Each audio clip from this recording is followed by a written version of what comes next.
Everyone, स्वागत है आप सभी का अपने YouTube चैनल RK अकेडमी पर। आज की जो वीडियो है हम उसमें तुगलक वंश को पढ़ेंगे। अब तक हमने दिल्ली सल्तनत के दो प्रमुख वंशों को पढ़ा है, गुलाम वंश और खिलजी वंश। जो तीसरा वंश है हमारा तुगलक वंश है, उसके बारे में हम विस्तृत जानकारी आज ले लेते हैं। जो सल्तनत युग हमने जो स्टार्ट किया है, ये मेडिवल हिस्ट्री का एक पार्ट है। सल्तनत युग का जो टाइम पीरियड था 1206 से 1526 ईस्वी तक था। इसमें पहला वंश था गुलाम वंश, जिसने 1206 से 1290 तक शासन किया। उसके बाद आता है खिलजी वंश, जिसने 1290 से लेकर 1320 तक शासन किया। तीसरा जो वंश है तुगलक वंश, इसका टाइम पीरियड है 1320 से लेकर 1414 ईस्वी तक। टाइम पीरियड क्या है इसका? 1320 ईस्वी से 1414 ईस्वी तक। दिल्ली सल्तनत के पांचों वंश में सबसे ज्यादा समय तक शासन करने वाला कौन सा वंश था? तुगलक वंश। और सबसे कम समय तक कौन सा रहा? खिलजी वंश रहा। और ये तीनों ही पहले तीनों गुलाम वंश, खिलजी वंश और तुगलक वंश, ये तीनों ही वंश क्या थे? तुर्क वंश थे, यानी कि तुर्क जाति से संबंधित थे। तो ध्यान रखेंगे तीनों वंश तुर्क जाति से संबंधित थे। बाद में आने वाले हैं वो तुर्क जाति से संबंधित नहीं आएंगे। ठीक है, तो तीन वंश ये तुर्क जाति से संबंधित है, तुगलक वंश, खिलजी वंश और गुलाम वंश। आज जो तुगलक वंश है उसके बारे में हम देख लेते हैं, जो इसके इम्पोर्टेंट शासक हैं और क्या क्या उनके द्वारा कार्य किए गए, क्या क्या उस टाइम पर चेंजेस आए, उनको हम अच्छे से आज लिस्ट करते हैं, उनको अच्छे से पढ़ेंगे। क्योंकि इनमें से जो मुख्यतः दो शासक सबसे ज्यादा इम्पोर्टेंट है, एक तो मोहम्मद बिन तुगलक, एक फिरोज तुगलक। इन दो शासक के बारे में बहुत सारे क्वेश्चंस बन जाते हैं हर एग्जाम में। तो चलिए स्टार्ट करते हैं तुगलक वंश को। तुगलक वंश की स्थापना गयासुद्दीन तुगलक के द्वारा की गई। तो पहला शासक था इसका गयासुद्दीन तुगलक, जिसने तुगलक वंश की स्थापना की थी 1320 में। तो ये 1320 से लेकर क्या है 1325 ईस्वी तक ये शासन करता है गयासुद्दीन तुगलक। गयासुद्दीन तुगलक का नाम गाजी मलिक था। क्या नाम था इसका? गाजी मलिक वास्तविक नाम था। और गाजी मलिक ने क्या किया? गयासुद्दीन के नाम से तुगलक वंश की स्थापना की थी और तुगलक वंश का सुल्तान बना था गयासुद्दीन तुगलक। अब इसने क्या क्या काम किए? सबसे पहला और इम्पोर्टेंट इसका काम था, इसने सबसे पहले, यही वो राजा था जिसने सिंचाई के लिए नहरों का निर्माण करवाया। तो नहरों का निर्माण किसने करवाया था? सबसे पहले गयासुद्दीन तुगलक था पहला शासक, जिसने सिंचाई के पर्पज से नहरों के निर्माण को स्टार्ट करवाया। फिर जैसा हमने पढ़ा पिछली जो सुल्तान थे उनके काल में भी मंगोलों के आक्रमण भारत पर हुए हैं। तो इसके शासनकाल में भी जो मंगोलों का आक्रमण होता है उसको इसने डटकर उसका मुकाबला किया, मंगोलों को हराया और उस उपलक्ष्य में इसने मलिक उल गाजी की उपाधि धारण की। तो मलिक उल गाजी की उपाधि किसने धारण की थी? गयासुद्दीन तुगलक ने धारण की थी, मंगोलों को हराकर। फिर इसके ने अपने ही नाम से, तुगलकाबाद नाम से ही क्या किया? इसने एक नए शहर का निर्माण करवाया, एक नया शहर बसाया तुगलकाबाद, जिससे क्वेश्चन पूछा जाता है और ये इंपॉर्टेंट है। तुगलकाबाद शहर की स्थापना किसके द्वारा की गई? गयासुद्दीन तुगलक के द्वारा की गई। तो दो तीन ही पॉइंट इससे रिलेटेड थे। गाजी मलिक के नाम से, गाजी मलिक ने गयासुद्दीन के नाम से तुगलक वंश की स्थापना की। सिंचाई के लिए नहर निर्माण करवाने वाला पहला सल्तनत युग का शासक था ये। और मंगोलों को हराकर इसने गाजी उल मलिक की उपाधि धारण की और इसने क्या किया? तुगलकाबाद नामक शहर की स्थापना की। अब इसका टाइम पीरियड बिल्कुल शॉर्ट था, 1320 से 25 तक इसने शासन किया। 1324-25 ईस्वी में ये बंगाल के अभियान पर निकल पड़ा। वहां से बंगाल विजय करने के बाद 1325 में जब ये वापिस आ रहा था तो इसका जो पुत्र था मोहम्मद बिन तुगलक, जिसको जूना खां भी बोलते हैं, जूना खां बचपन का नाम था मोहम्मद बिन तुगलक का। तो मोहम्मद बिन तुगलक ने अपने पिता के स्वागत में एक लकड़ी का बड़ा विशाल महल बनवाया। और जब इसके पिताजी बंगाल विजय करके आते हैं और जैसे इस महल में एंटर करते हैं, ये महल गिर जाता है और इस महल में गिरकर किसकी मृत्यु हो जाती है? गयासुद्दीन तुगलक की मृत्यु हो जाती है। तो बंगाल विजय से लौटने के बाद लकड़ी के महल में दबने से गयासुद्दीन तुगलक की मृत्यु हो जाती है। अब इसकी मृत्यु के बाद कौन राजा बनता है, कौन सुल्तान बनता है? मोहम्मद बिन तुगलक सुल्तान बनता है गयासुद्दीन तुगलक के बाद तुगलक वंश का। 1325 से लेकर 1351 ईस्वी तक यह शासक बना रहता है मोहम्मद बिन तुगलक। इतिहास में अगर सल्तनत युग की बात करते हैं तो सबसे ज्यादा पढ़ा लिखा विद्वान शासक था, ये विद्वान सुल्तान था मोहम्मद बिन तुगलक। लेकिन फिर भी इसको विद्वान और मूर्ख दोनों की संज्ञा दी गई है। दोनों का कॉम्बिनेशन बताया है इतिहासकारों ने कि विद्वान और मूर्ख दोनों का कॉम्बिनेशन कौन सा शासक है, मोहम्मद बिन तुगलक। हमने जैसे बताया इसके वास्तविक नाम यानी इसके बचपन का नाम क्या था, जूना खां था, और जो शासक बना तो इसने अपना नाम मोहम्मद बिन तुगलक रखा और इसी नाम से ये फेमस हो गया इतिहास में। अब इसको विद्वान और मूर्ख का संयोग क्यों बोला जाता है, कॉम्बिनेशन क्यों बोला जाता है, वो देखिए। इसने अपने पूरे शासनकाल के दौरान लगभग 5 ऐसे इंपॉर्टेंट अभियान चलाए थे, 5 ऐसे सुधार करने की कोशिश की थी। उनको देख लेते हैं हम। सबसे पहला इसने जो सुधार किया था, 2 आब में कर की वृद्धि।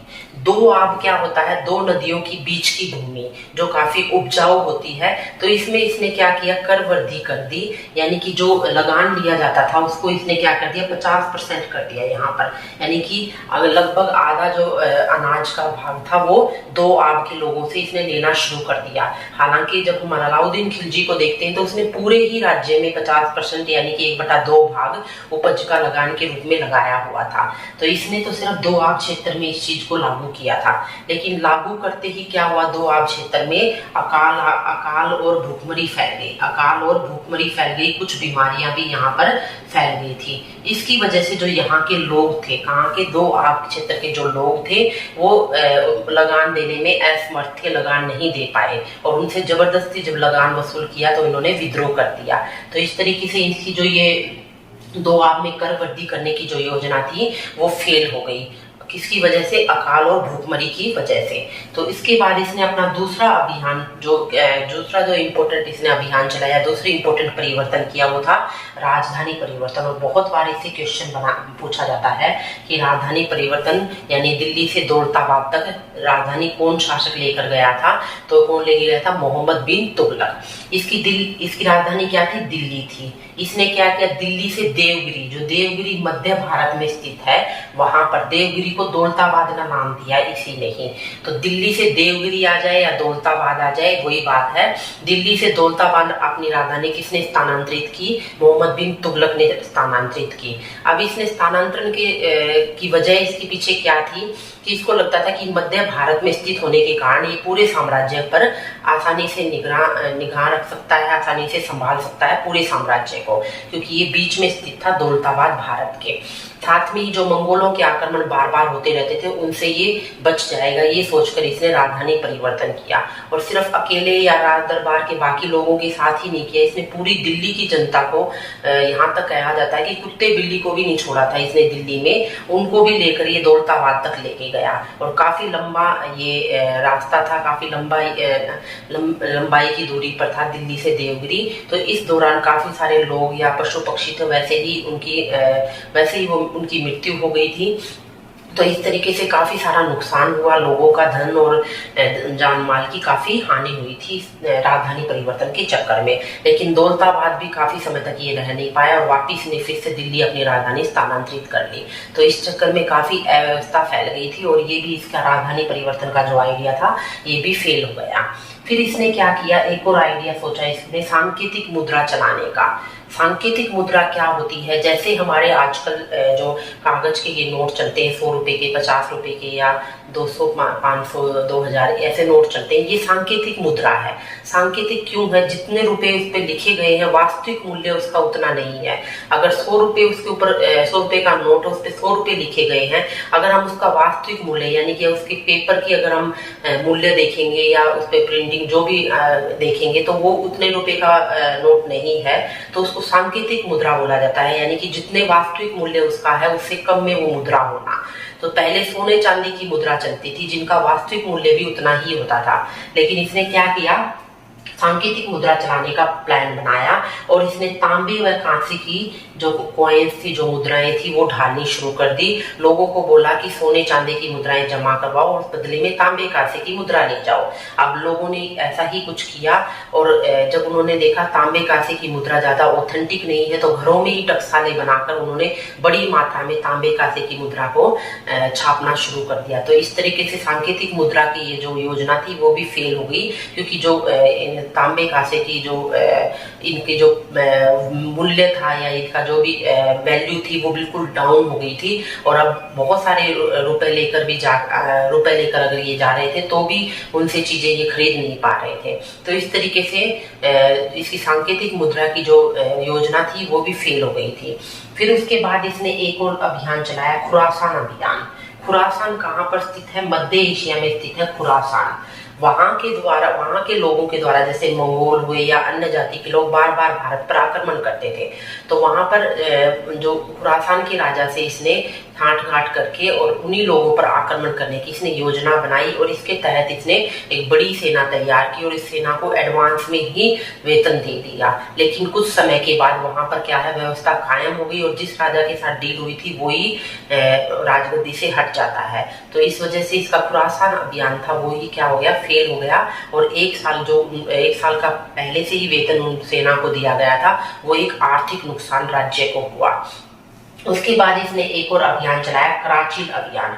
कराचील कहाँ स्थित है? कुमाऊं पहाड़ियों में, यानी कि हिमालय की तलहटी में स्थित है कुमाऊं पहाड़ियां, वहां पर कराचील स्थित है। और वहां पर कुछ जनजातियों के द्वारा बार बार विद्रोह किए जाते थे, तो उस विद्रोह को दबाने के क्रम में इसने अपनी सेना को वहां भेज दिया। शुरुआत में सेना को वहां सफलता मिली, लेकिन क्या हुआ कि वहां पर इतना क्लाइमेट इतना हार्ड था कि वहां के लगभग सैनिक इसी अभियान के दौरान मारे गए और बहुत कम सैनिक बचकर वापिस आए थे। तो इस तरीके से कराचील अभियान भी इसका फेल हो गया। तो इसने 5 अभियान चलाए, करवर्दी की 2 आब में राजधानी परिवर्तन किया, सांकेतिक मुद्रा चलाई, खुरासान अभियान चलाया और कराचील अभियान चलाया। पांचों के पांचों अभियान इसकी फेल हो गए। हालांकि अगर हम इन अभियानों को देखते हैं तो काफी आगे के समय की इसने अपनी फ्यूचर प्लानिंग की थी। जिस टाइम पर ये रह रहा था उससे लगभग 100-200 साल पहले की प्लानिंग थी, ये आगे की प्लानिंग थी, और इसीलिए ये अच्छे से नहीं हो पाई क्योंकि इसको एग्जीक्यूट करने में या इसके संचालन में कहीं ना कहीं राज्य की तरफ से या अधिकारियों की तरफ से कमियां रही। अब इसने क्या किया, कृषि के विकास के लिए, क्योंकि बार बार जो अकाल की वजह से कृषि को नुकसान हो रहा था और कृषि ही कर वृद्धि का या राजस्व का एक प्रमुख स्रोत हुआ करता था, तो उस कृषि के विकास के लिए इसने एक विभाग की स्थापना की। और यहाँ से क्वेश्चन कई बार बनता है कि कृषि से संबंधित कौन सा विभाग था या किसने इसकी स्थापना की थी। तो कृषि से संबंधित विभाग था अमीर ए कोही या दीवान ए कोही के नाम से कृषि विभाग था, और इसकी स्थापना किसके द्वारा की गई, मोहम्मद बिन तुगलक के द्वारा की गई। इसमें इसने क्या किया, इस विभाग में इसका एक छोटा सा सुन लीजिए कि इसने कुछ एकड़ जमीन ली और इसके फार्म के रूप में, जैसे आजकल कृषि फार्म होते हैं, ऐसे कृषि फार्म इसने डेवलप किया और वहां पर किसानों को नए नए प्रयोग करने, अच्छे से कृषि करने के लिए कुछ किसानों को चुन लिया गया। उन किसानों को राज्य की तरफ से बैल दिए गए, हल दिए गए, बीज खाद जो भी रिक्वायरमेंट थी वो सारी पूरी की गई। लेकिन फिर भी इसकी ये योजना सफल नहीं हो पाई। इसके पीछे वजह थे अधिकारियों का साथ न देना। जो भी अधिकारी थे उन्होंने ऐसी भूमि का चयन किया जो उपजाऊ नहीं थी। अब उन उपजाऊ भूमि पर अब किसान कितनी ही मेहनत कर लेते, वहां पर वो बेनिफिट या वो आउटकम नहीं आ पाया। तो इस वजह से कहीं ना कहीं इसके जो अधिकारीगण थे उनकी नाकामयाबी की वजह से ये योजना भी इसकी सही से चल नहीं पाई थी। मोरक्को यात्री, यहाँ से क्वेश्चन आता है, इसके राज दरबार में यानी कि इसके शासन के दौरान एक यात्री आता है मोरक्को से एक यात्री आता है जिसका नाम था इब्न बतूता। तो यहाँ से कई बार क्वेश्चन पूछ लिया जाता है इब्न बतूता कहाँ का यात्री था या कौन मोहम्मद बिन तुगलक के समय यात्री आया था। तो मोरक्को का यात्री था इब्न बतूता। वो आता है मोहम्मद बिन तुगलक के शासनकाल में दिल्ली आता है तो उसकी विद्वता से प्रसन्न होकर मोहम्मद बिन तुगलक उसको दिल्ली का काजी नियुक्त कर देता है। यहाँ पर दिल्ली वो काफी समय तक रहता है, लगभग 1333 ईस्वी में आया था ये और 1347 ईस्वी तक ये रहता है मोहम्मद बिन तुगलक के दरबार में इब्न बतूता। इसने एक अपनी पुस्तक की रचना की थी, पुस्तक का नाम क्या था, रेहला। तो किस पुस्तक की रचना इसके द्वारा की गई, रेहला की रचना की गई, जिसमें इसने भारत का काफी अच्छे से वर्णन किया है और उस टाइम की जो परिस्थितियां थी, जो भी चीजें थी वो हमें रेहला बुक से ही पता चलती हैं। फिर लास्ट में इसने क्या किया, जो इब्न बतूता को काजी नियुक्त किया था, इसको चीन भेजा अपने राजदूत के रूप में चीन के शासक के पास। तो यहाँ से क्वेश्चन ये भी बन जाता है कि चीन राजदूत के रूप में किसको भेजा गया, इब्न बतूता को मोहम्मद बिन तुगलक के द्वारा भेजा गया।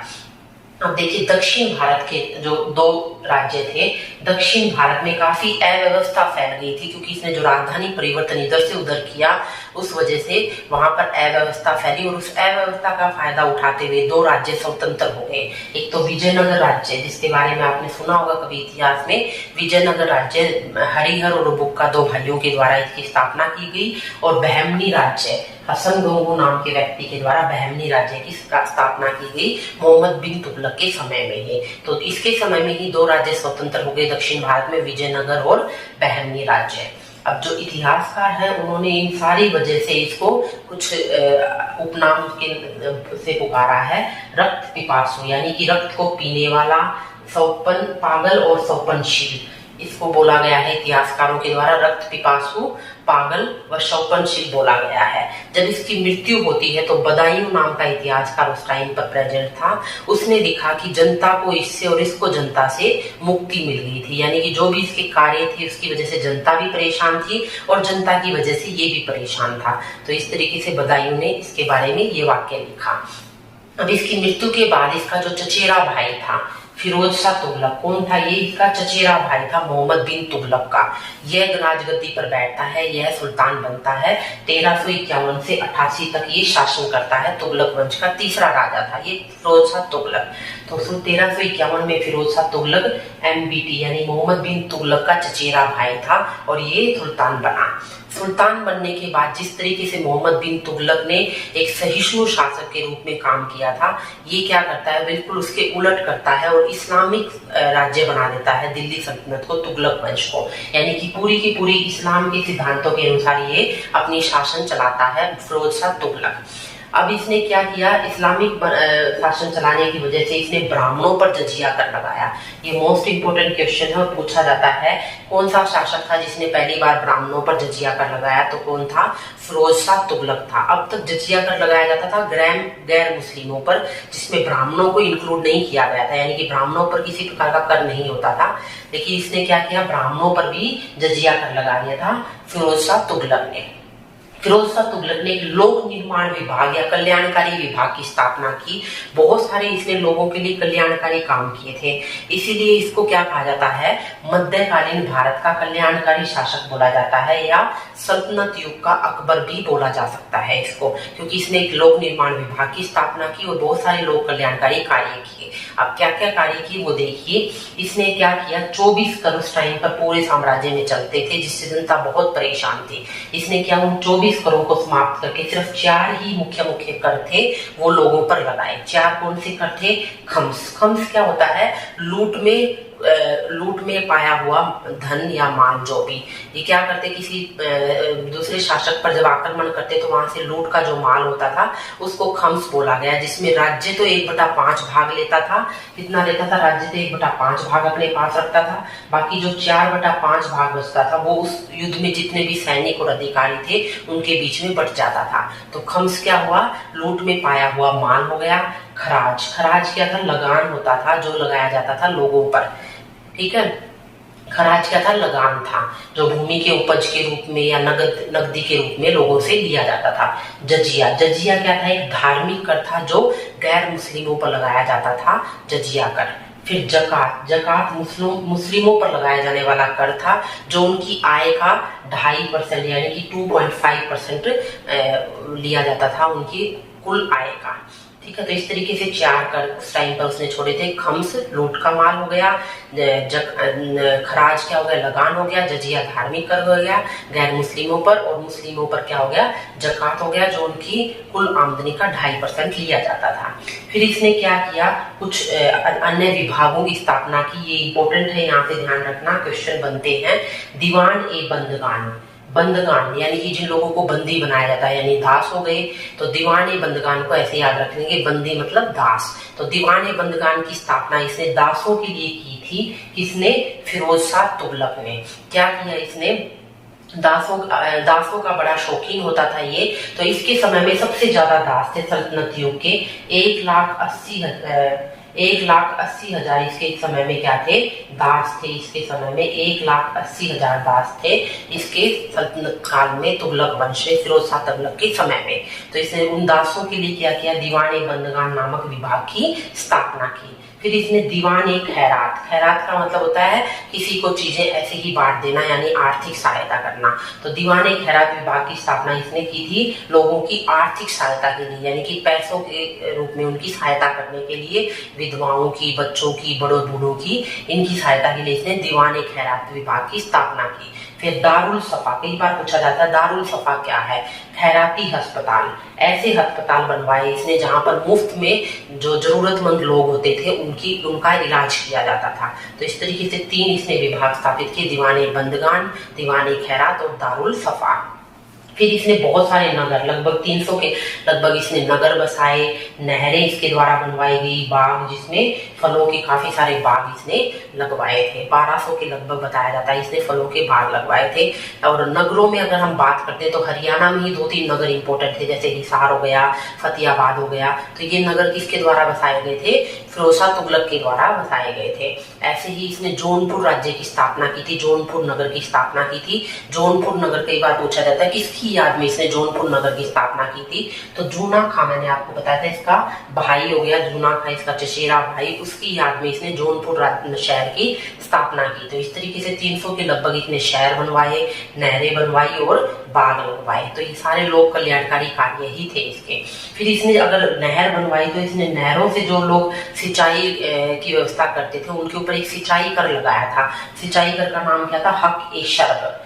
तो पूछा जाता है हक ए शर्ब क्या था, या सिंचाई कर को क्या कहा जाता था? हक ए शर्ब, जो कि उनकी उपज का 1/10 भाग लिया जाता था। 1/10 भाग लिया जाता था सिंचाई कर के रूप में, जिसका नाम था हक ए शर्ब।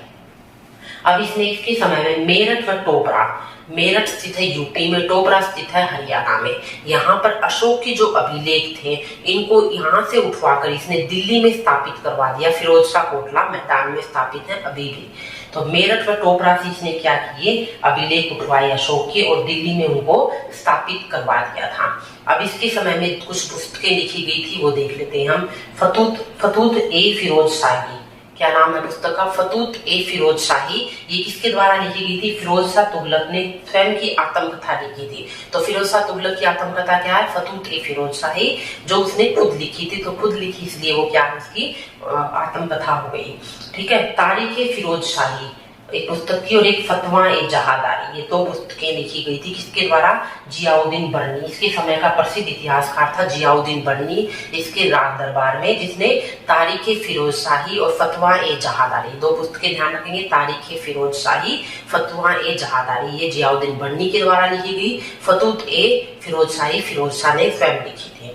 फिर इस समय में क्या हुआ कि अंतिम शासक इसके टाइम में, इस बीच में कई सारे और शासक आते हैं लेकिन वो इम्पोर्टेंट नहीं है। अंतिम शासक ध्यान रखेंगे हम। अंतिम शासक था नसरुद्दीन महमूद तुगलक। लास्ट शासक तुगलक वंश का था नसरुद्दीन महमूद तुगलक।